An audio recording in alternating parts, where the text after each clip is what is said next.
The Cowboys OT is brought to you by Sleep Number, the official sleep and wellness partner of the Dallas Cowboys, and by blockchain.com. Make your crypto play today.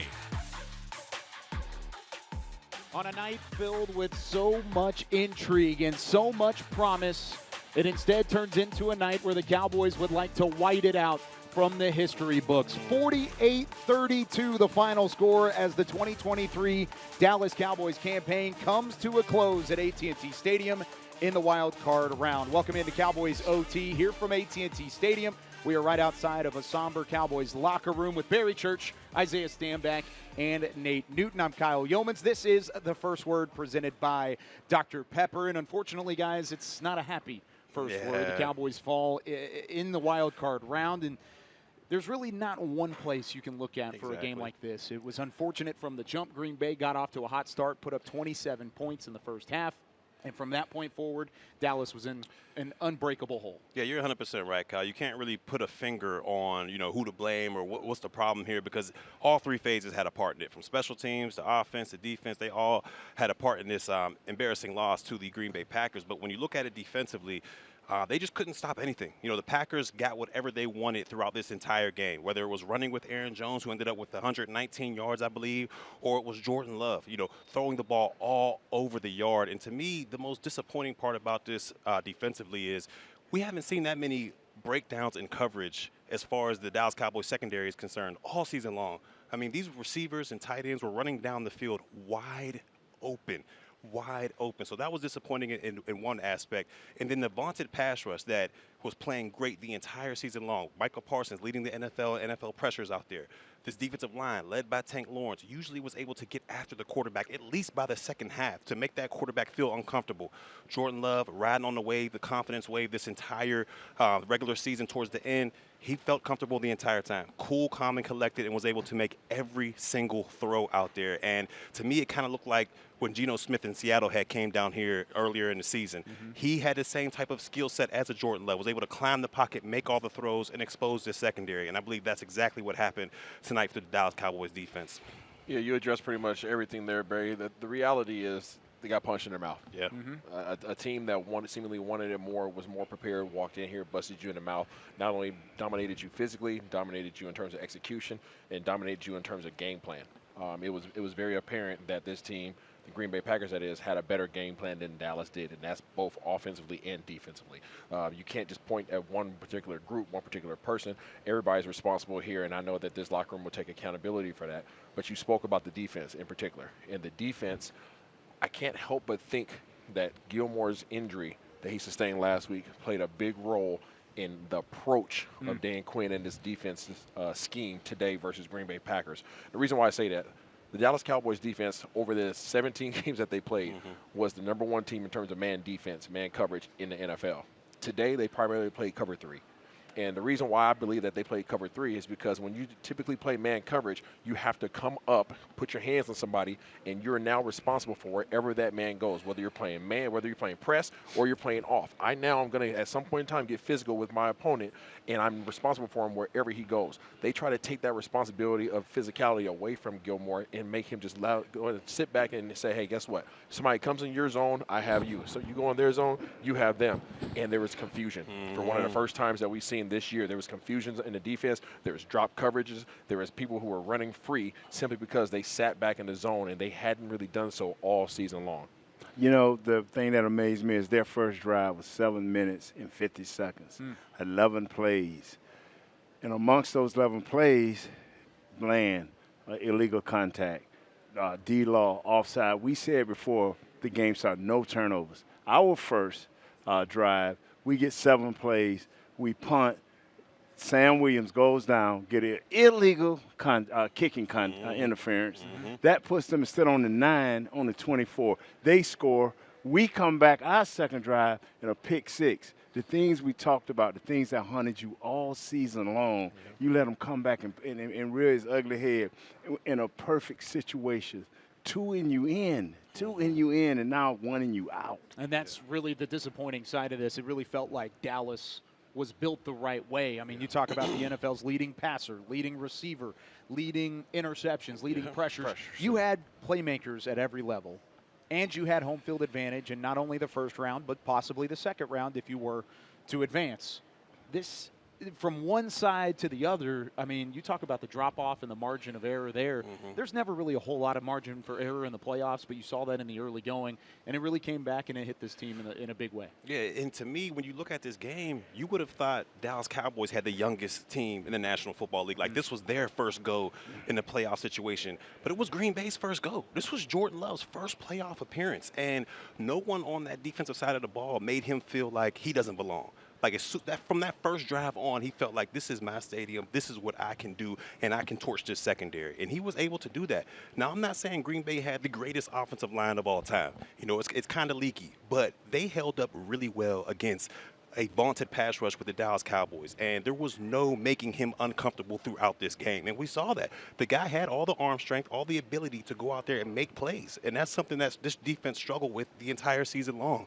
Big, athletic quarterbacks that can buy time for their guys to get open. I mean, how many times did we see Jordan Love running around there buying time, not to run down the football field, but to extend the play so he can get his wide receivers open? Dobbs down there, Watson, Wicks, those guys had a unbelievable game because Jordan Love was able to buy time out there, and that's just something I did not predict going into this game. Yeah, something that we were aware of, though, that was a potential. We talked about how great Dak had played all year long with his 36 touchdowns, 9 interceptions, but we talked about also how Jay Love had 32 touchdowns, right, and 11 interceptions. He was right on his heels, right? So definitely didn't get the notoriety that a Dak Prescott in Dallas is going to attain, but these guys have been effective and they've been efficient offensively as well. We also talked about how quick they get the ball out their hands, how they were at the top of the league as well as Dallas in terms of getting the ball out of their hands, right, and not taking those sacks and not having those negative plays. So we were aware there was a potential of that. We just kind of hoped that our defensive line would have gotten there and gotten home. But offensively, I was disappointed in Dak. Yeah, I was very disappointed in Dak because we saw Dak Prescott today that was a reflection of last year. He reverted back. There was many times we were watching the game, obviously from the press box, different point of view, okay, looking down on the field, able to see a lot more. But his issues that he's had in the past, okay, with coverage and identification of coverage and making the right decision and throwing the right hole, that came back. Yeah. That showed his reared his ugly head. There was times where the Green Bay was rolling coverage and he was throwing it as if it was the pre-snap coverage versus the post-snap coverage. And he found himself in some bad situations. Obviously, the pick six was the primary one that I'm speaking of here, but that was the case all day long. Yes. Him and CeeDee were not on the same page. They were running a lot of underneath coverage read routes because of the coverage that Green Bay was playing. Once they got ahead, they played a bend but don't break defense. It was like, hey, if you're going to score against us, you're going to have to work your way down the field. So it forced CeeDee, it forced Gallup, it forced a lot of those guys to start running really short, precise routes that were in between little passing windows. And if you and the quarterback aren't on the same page, there's going to be a lot of error there, and that's what we saw today. You know, Isaiah, I remember you talking in the pregame where the good thing is they had a lot of different receivers they throw to. The bad thing is they have a lot of receivers that you throw to. Romeo Dobbs, man, we hadn't heard of this cat. 6 catches, 151 yards, 25-yard average, 1 TD. He torched us. We asked about, they had every name except this guy. So he came up big, and they ran that West Coast offense today to perfection. Yes, I mean, so my hat's off. I thought before this game, I told Mike LaFleur, the coach, Matt LaFleur, the coach, I thought he did a great job, and he did nothing wrong. That's really where this one hurts the most, is because you had a chance. You went up against a team you felt like you were more talented than. Yeah. On paper, the Dallas Cowboys were a better team than the Green Bay Packers. And unfortunately, execution is the name of the game. Yes, it is. And that's ultimately what happened and what it came down to. The Green Bay Packers executed better than the Dallas Cowboys did. Final score from AT&T Stadium as really the Packers dismantled the Dallas Cowboys. 48-32 the final. When we come back, we continue to sift through this. We'll take a look at some of the highlights and some of the lowlights of what happened here in the wild card round. More Cowboys OT in a moment.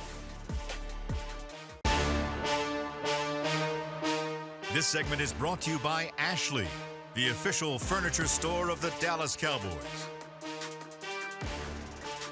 Welcome into Cowboys OT. More coverage following a 48-32 loss for the Cowboys in the wild card round. Let's take a look at some of the highlights and how this one unfolded for the Cowboys here in the wild card round. Jordan Love and company making his first playoff start against Dak Prescott and company back at home inside AT&T Stadium. Opening drive for Green Bay on offense with some help from some penalties. The Packers would drive down and find the end zone early with Aaron Jones. 7-0 Packers. Both teams would trade some punts. Then Dallas on offense. Brandon Cooks is undercut by Jair Alexander for the interception. He nearly takes it back to the house, and an unfortunate break for the Cowboys, who, of course, needed a break or two in the early going. They went in favor of the Packers.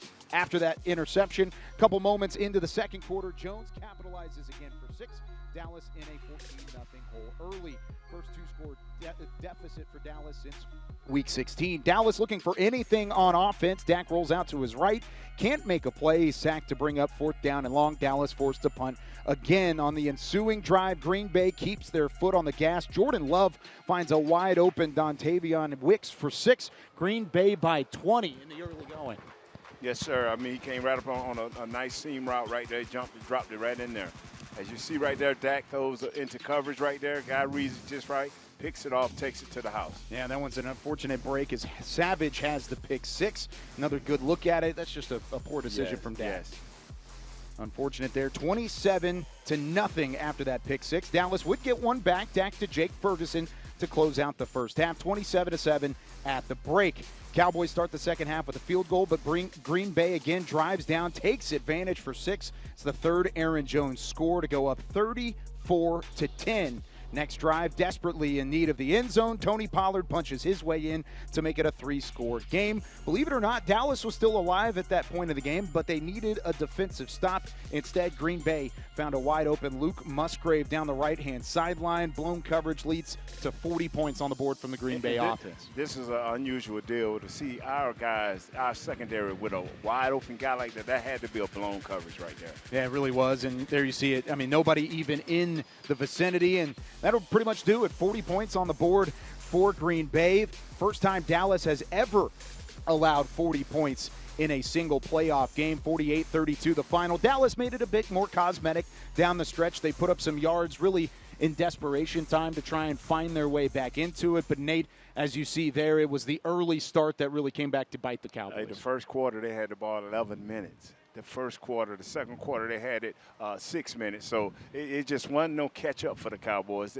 They lost it early and could not just find the composure that I thought that the Dallas Cowboys had. Yeah, it was unfortunate. And, well, 48-32. We've got plenty more to break down. And locker room happening behind us. We'll get some player reaction. Jerry Jones has just now spoken to the media. I'm sure we'll try and get that here in a couple of moments. But when we come back here on Cowboys OT, Isaiah Stanback, Barry Church rejoins Nate Newton, and we continue to break down what happened here in Arlington, Texas in the wild card round. 48-32 to the final. Cowboys OT continues in a moment.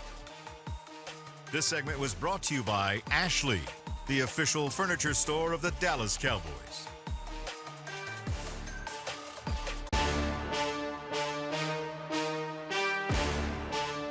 Welcome back into Cowboys OT from AT&T Stadium. Barry Church, Isaiah Stanback, Nate Newton.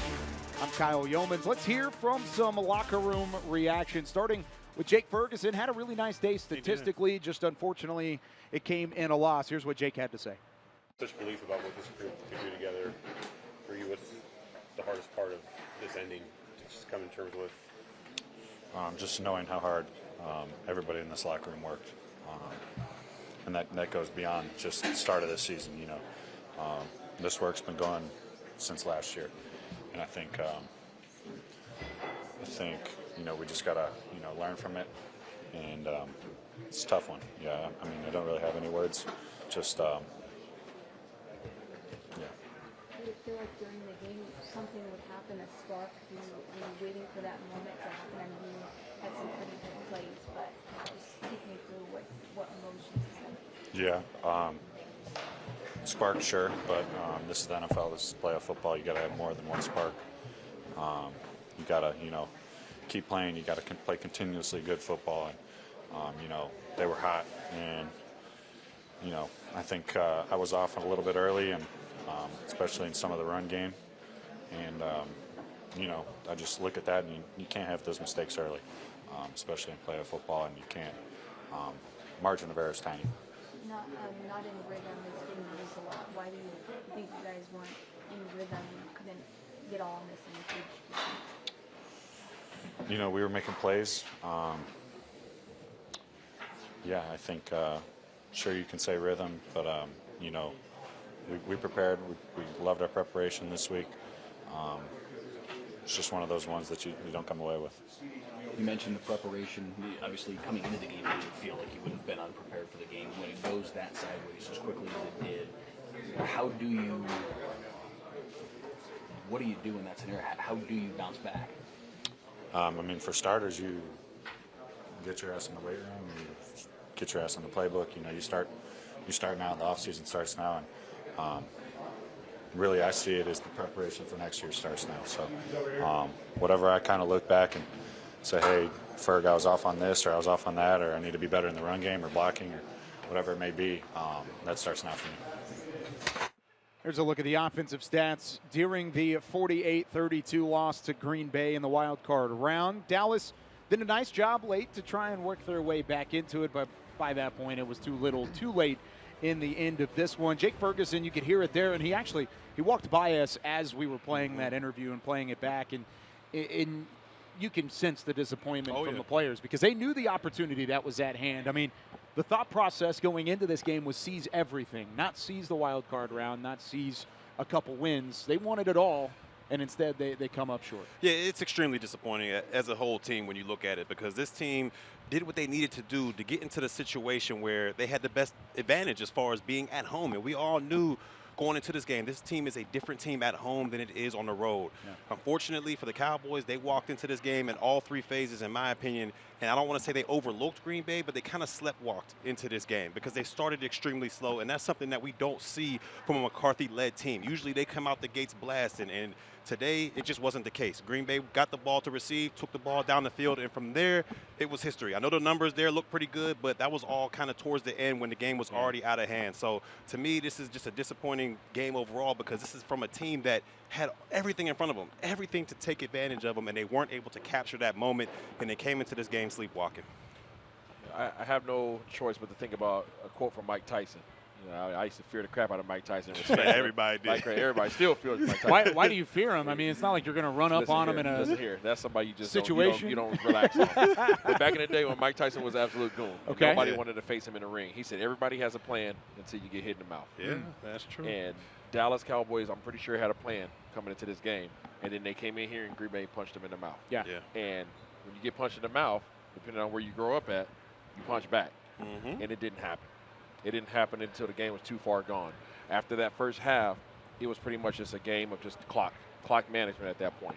Green Bay, the only thing that they had to do in that second half was play a long version of 4-minute offense. And for those that don't know what 4-minute offense is, it's the opposite of 2-minute offense. In 2-minute offense, you want to hurry up and get as many plays in as possible. In 4-minute, you want to milk the clock. And that's the situation that they put themselves in after the first half. Dallas didn't really stand a chance. Does that add to the disappointment, though, as a whole, knowing that you got punched in the mouth, but you thought you knew how this team would respond? Because they had been punched in the mouth in the regular season, too.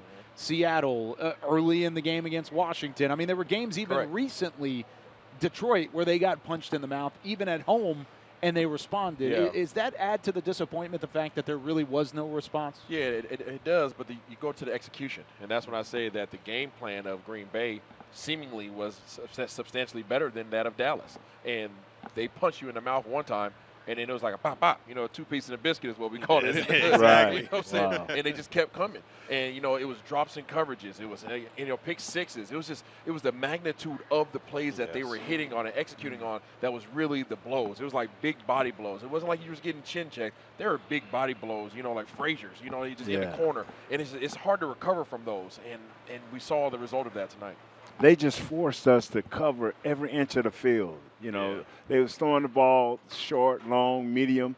The running back, Aaron Jones, was just inside, outside. They just force you. They stretch you to cover the whole field, and we didn't do a good job of covering the whole field. And like you said, the blown coverages. Yeah. We've never seen that. Never in the whole 18 games or 17 games that we've seen. Yep. This is the first game that we've seen where a blown coverage of those magnitudes. Yes. It's hard to put a finger on it. We talked about it a little bit earlier. There's not one unit that can be blamed for this. The defense, the offense, special teams, coaching, players, it doesn't matter. There's a little bit of responsibility and accountability that needs to be had from everybody.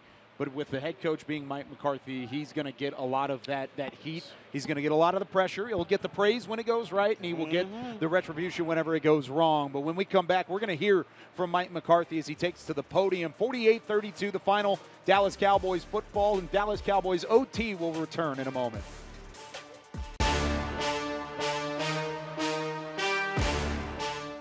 Cowboys OT rolls on here from AT&T Stadium. Let's not waste any time. Let's go to Mike McCarthy at the podium following the wild card loss to the Green Bay Packers. Your name and your platform. Thank you. David? Hi, Mike. David Moore, Dallas Morning News. This was so uncharacteristic for how you played this year. How do you characterize what happened out there today? Number one, we're very disappointed to a man. I don't think anybody saw this coming. I mean, you got to give Green Bay credit. They came in here hot, and this, what you saw on film over the past month, they executed and we didn't. So we didn't get it done in any of the phases. And then, we're hurting, we're disappointed, every man. Clarence Hill, Fort Star Telegram. Defensively, it seemed like, Love seemingly did what he wanted. Can you just explain the wide open receivers and them really no pressure on them at all? I think, clearly the best thing they did, in my opinion, coming in was the deep play action game. And then, obviously the protection was there. He was able to buy time, extend plays. And, we just, we gave up too many of them. Mike, Tim Kalishaw, Dallas Morning News. Jerry had said we'll take it game by game regarding your job status. Do you think this could lead to a coaching change? I think the biggest thing is, we're disappointed. I got a whole team in the locker rooms that's hurting, and that's I haven't thought past the outcome of this game. Was there a point in the game where you just thought your team was flat and couldn't? No, I wouldn't say we were flat. There was energy. There was, they made more plays than we did. The big play production was we were -3 at halftime, and we just we didn't make enough. We didn't get the stops, and didn't get it to a 2-score game quick enough. But turnovers, all the things we did. Like I said, we did not play to our capabilities the way we've been playing, particularly at home, and we're disappointed. David. Mike, just two real quick. Like you say, given the unexpected nature of this, what was your message to the team afterwards? I think, just express the reality where we are. I mean, this is a hurtful loss. We put ourselves in position to play a home playoff game. We had a great opportunity. Felt really good about the week of preparation. We thought we matched up well, but we didn't. We clearly picked the wrong day to have a bad day. Dak had been playing at such a high level for such an extended period, him and CeeDee especially, just about his game and start tonight just seemed to be. Well, I think like anything, you're always trying to get your quarterback into a rhythm. It took a little longer than I would have liked. Then we had the 2 turnovers that factored into points. We didn't slow them down on defense. Once again, we did some good things in the return game. But like I said, there's we didn't get it done in any of the phases. All right, thank you, Mike. Thank you.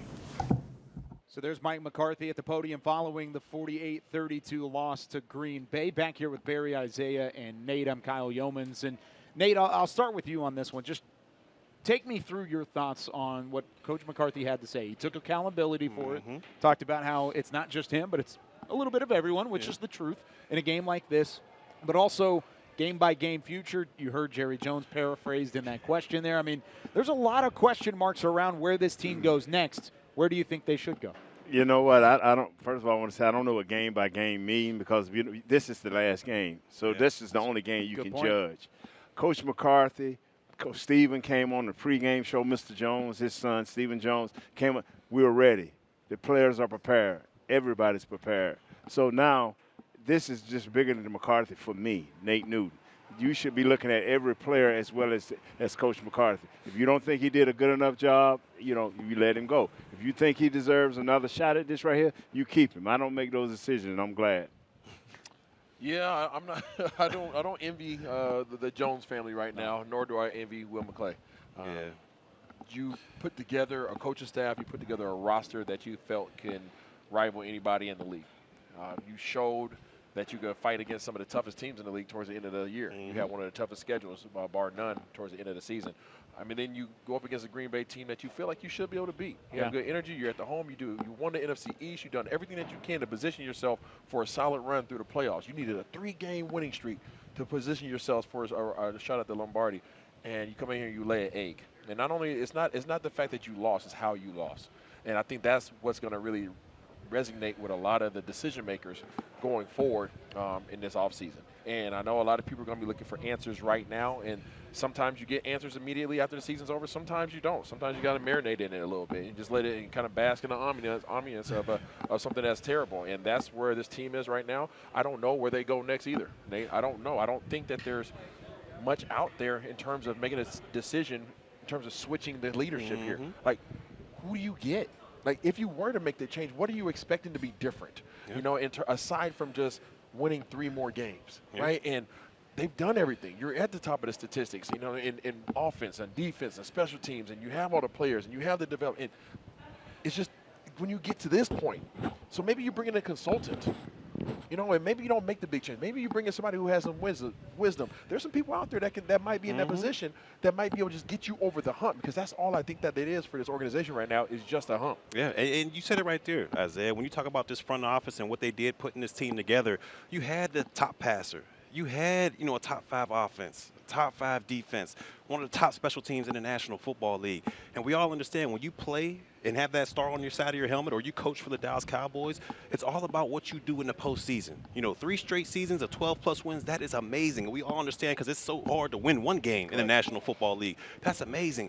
But you got to be able to do it in the postseason as well. And if the front office was able to put a team in front of you to have all this talent, and when you get to the postseason, you're not able to capitalize on that, that's extremely tough. And that's something that, the decision makers up top have got to bring into account. Because to me, there's no way they should have lost this game. No way they should have lost this game. They had the better team. They had the better coaching staff. But they got outplayed, and to me, and they got outcoached as well. And so to me, that's on the coaches and that's on the players. And front office, they're going to have to make some tough decisions going forward. No doubt. There's a lot of answers that need to be had, but it's not going to come immediately. May not come next week. May not come the week after that. It may not come because, if we're being completely honest, they've been looking for answers as an organization since 1996. Yeah. And those answers still haven't been there. And it really hasn't been it's been a great couple of years, but then it all kind of ends in disappointment the same way it has been these last 3 seasons. So a lot on the line. Here over these next couple days, there's a crucial potential turning point in this organization that is coming in the next couple of hours and maybe even the next couple of days, but something to keep an eye on as we go on. But when we come back, we know CeeDee Lamb will be here for the future. Oh, yeah. So that will be something to look forward to. We'll hear from CeeDee Lamb and his thoughts following the loss with more Cowboys OT next.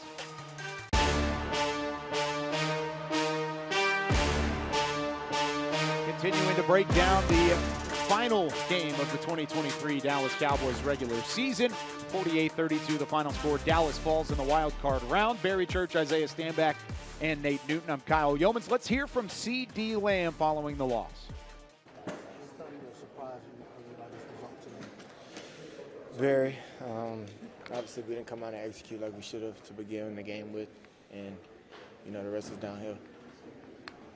Off the top of your head, why do you think it was so hard for you guys to get into a rhythm offensively today? It's playoff football. You can't give anybody an edge, and I feel like that we did today. And Jordan Love found a groove, and we have an answer for him. First couple throws, was it just obviously you Dak and playing really well together? But what do you think happened on those first couple throws that he threw to you? A couple miscues, everyday things that's completions that we normally, have. Obviously, on my part, I could have been better, and I'm sure he could say the same as for his. But not really pointing fingers. I feel like I could have did a better job of making the completions. Anything about what they did defensively throw you guys off at all? Not really, no. Do you think the offense, maybe in the second quarter when y'all fell down a couple of scores, started pressing a little bit? Not really. We're kind of playing from behind, and in this league, that's probably the worst thing to do. And we kind of got, not even kind of, we knew we were in obvious pass situations, and that kind of made us one-dimensional. So just had to continue to make plays and fight. How would you describe just kind of your emotions right now, considering all the high hopes? It's terrible. Obviously, I wish we were playing next week, but unfortunately, that's not the case. Why do you think it took until right about the 2-minute warning for you to get your first catch? In the second quarter? Yeah. It's tough, man. It's tough. You've been a part of 3 of these last 2 seasons.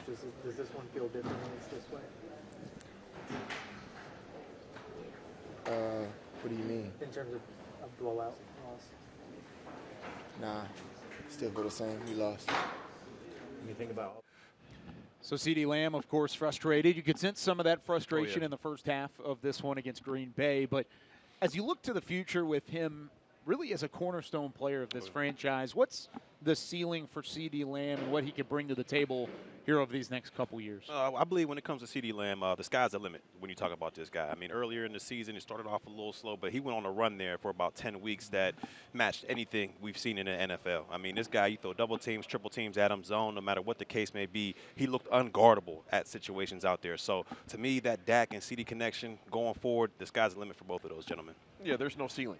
That's the reality. There's no ceiling. You talk about a CeeDee Lamb, somebody who broke all the records at the receiver position for this organization. And this organization has had some doggone good receivers along the years. So, yeah, he's just getting going. And every year he's taken one aspect of his game and improved it drastically. Not just a little bit, drastically, whether it be getting bigger so he can be more physical, whether it be his releases, whether it be being more consistent with his catching. Every year this dude has gotten better, and it's going to be very interesting to see what he decides to work on this offseason. But in terms of his impact on this organization, they got to pay him.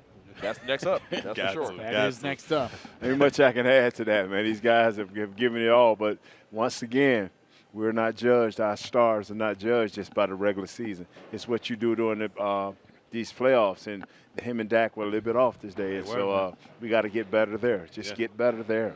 We talked in pregame that if that connection wasn't working, it does affect the offense as a whole. And it certainly did affect it whenever they weren't working in that first half. That's why he only had 7 points going into the halftime break. When we come back here on Cowboys OT, we hear from Jerry Jones, the reaction following the 48-32 loss to Green Bay. Cowboys OT with Jerry Jones in a moment.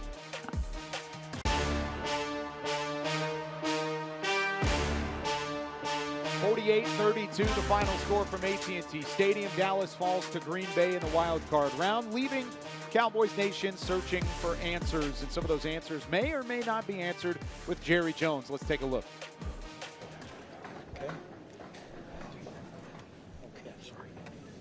I don't have any comments or questions or answers for how and why we didn't do what we wanted tonight. I say this to our fans, how much you deserve us to not have this ending. I certainly in no way have spent any of my time over the last 3 hours asking how and why. What I'm zeroed in on is the fact that I thought we were in a position, everybody in this room thought we were in a position to advance this thing in the playoffs and maybe get as far as our dreams might take us. We didn't do it. I don't have any thoughts about the reasons why or anything to do with the coaching, anything to do about the players. I want to give Green Bay a lot of compliments and credit. This is one of my most surprises since I've been involved in sport, period. So this is that degree, I know how disappointed everybody is. That's all my comment. In terms of playoff losses, where does this one rank for you? Well, I don't have really. I can't reach back and look at a playoff loss, but this seems like the most painful because we all had such great expectation and we had hope for this team, and thought that we were aligned in great shape, and it didn't happen for us, and it's as fresh on me right now as it is on anybody else. But I won't get into any of the addressing of any aspects of it, any part of it, from the coaching to the players to what's around the corner. On a personal basis, I'm floored, and so not that there's any world's smallest violin for me being floored. I get that. I understand that. And I know where the responsibility starts and ends. And I've got that real clear, and I know that. But that's not the point. The point is that I'm disappointed for everybody. So Jerry Jones speaking there. He's not going to comment specifically on the future of any coaches, players, personnel, and so on and so forth. But he did say some large, I guess, just terms in general. He said most disappointing and most surprising in terms of painful, even whenever you're talking about this game. What does that tell you about maybe what he's looking forward to in the future? I haven't been covering the team that long, Kyle. I was obviously blessed to play for the organization and then been covering them for the last 4 years. That's the first time that I could honestly say that I've seen pain in Mr. Jones's face. Yeah. Like a genuine pain, a genuine disappointment, and that hurts me that hurts him that much, because you know, especially as he gets up there in age, you know how much more important these games are for him, and these opportunities are going to get lesser and lesser. And for him, much like us, but obviously with the responsibilities and as this being his investment in his baby, to be that close and to have this letdown, I just feel for him. Completely agree. And, of course, you can hear all of Jerry Jones on DallasCowboys.com. That entire interview will be up in a matter of moments. But when we come back, we're going to hear from Dak Prescott as well. I'm sure he's also saying some of the same things that we've heard from Jerry and Mike McCarthy after the loss in the wild card round. More Cowboys OT right after this.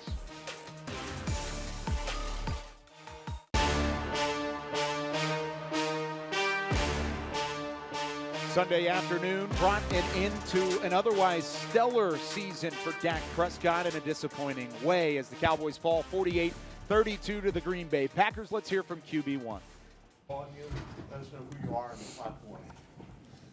David. Hey, Dak. David Moore, Dallas Morning News. After what this team did at home this year and the last 2 years, just how do you put into words the frustration with your performance individually and also this team, what it wasn't able to do today? Yeah, I mean, frustrated, as you just said, is the great word for my play. The way that we came out here and we started this game and then just shocked, honestly. From the beginning of the game, we got beat. There's no other which way around it, no way to sugarcoat it. Obviously, I didn't play well and shock. Did you feel off early? I mean, even from the first throw to CeeDee on third down, obviously there was a connection there, but how did you feel going into the game, and why were you not in rhythm, I guess? Yeah, I mean, no, I felt great. Wish I had that answer for you, honestly. Maybe my mind was moving, which I think in that sense a little faster than my body was, right? Just being prepared.